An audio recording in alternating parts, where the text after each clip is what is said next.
The wrong way to discovering your soul mission.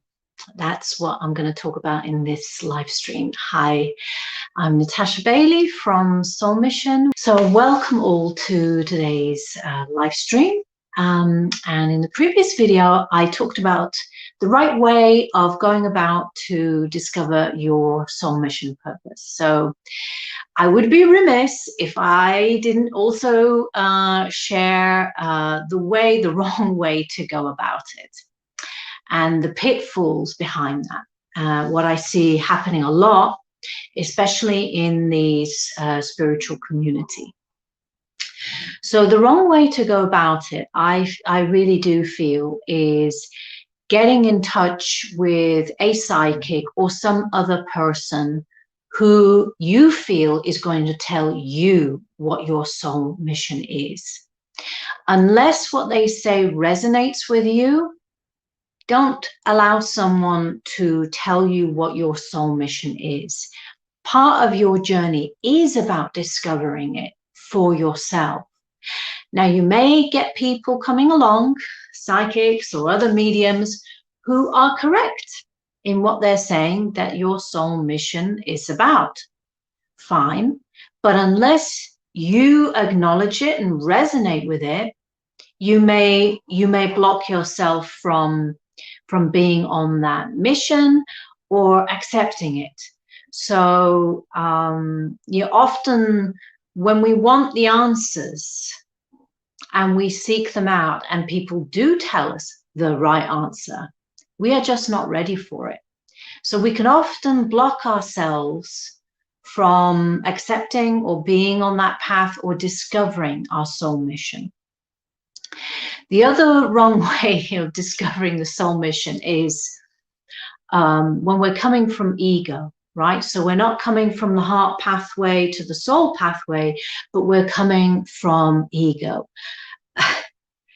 I can't say how many times I have bumped into people in the spiritual community who say, whoa, I am this Lord such and such, or this kind of spiritual being, or, you know, I've got this amazing, incredible galactic mission. But when I drop into my energy and slow down, I can tell that this is not based on that person's true life purpose. And it may be on an unconscious level, like a desire for that person to be meaningful into the world or to create meaning for themselves in the world. Now, there's nothing wrong with offering something meaningful to the world. What is concerning is if you're coming from ego, from a desire to perhaps make yourself important, rather than simply accepting that you are another spiritual being just like the rest of us on a particular mission, and you're discovering things about the world. One of the greatest pitfalls that we can all fall into is arrogance. Arrogance that maybe we know better or we are better than others. We are all equal and we all have our particular missions. Now, that is not to say that some people have certain skills that are very well developed or that have been really mastered over many, many lifetimes. That is totally fine and to be honored.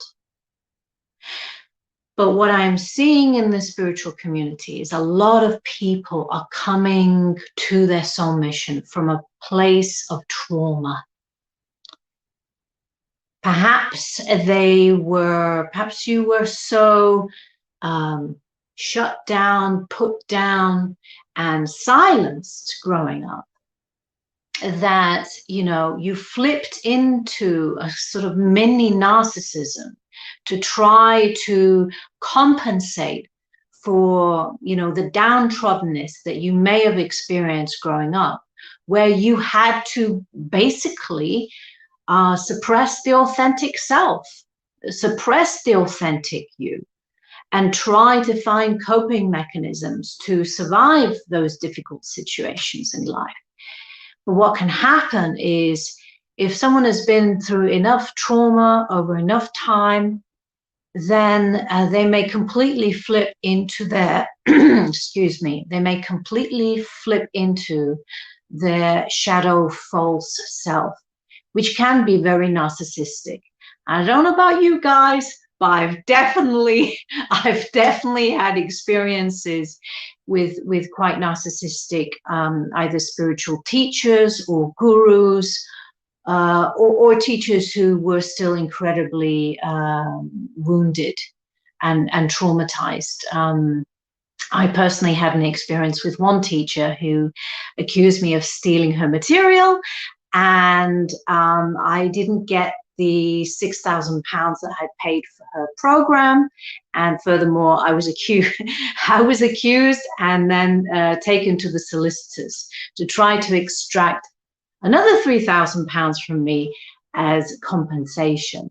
So, sometimes, when we don't have healthy boundaries, we can, or we're still a little bit delusional, in which case we're too much in our head and not grounded enough.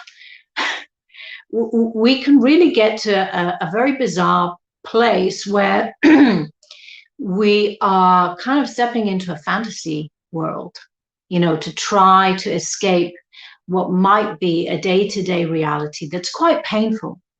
And some of you may be still getting flashbacks or see PTSD from painful experiences in life. And I know personally myself how much more easy and delightful it is to kind of escape out and up into that multidimensional world, so that we don't have to experience or process through the trauma that we may have experienced. But my lovelies, that is part of your soul mission journey, so as that you can get to your purpose, so you can help others. So be brave, be courageous, like the lion, like the Leo, and allow yourself to be facilitated on that journey, so that you can discover your true heart and soul's purpose. So let me know, have you fallen into that trap possibly yourself, the wrong way of finding out your soul mission? I certainly have. Let me know in the comments below, and if you feel like this video has been useful to you, please share, like, and subscribe. So I'm going to do another series of videos now on the common blocks that people have to discovering their soul mission. So stick around if you want to find out more. I'll be back. Ciao.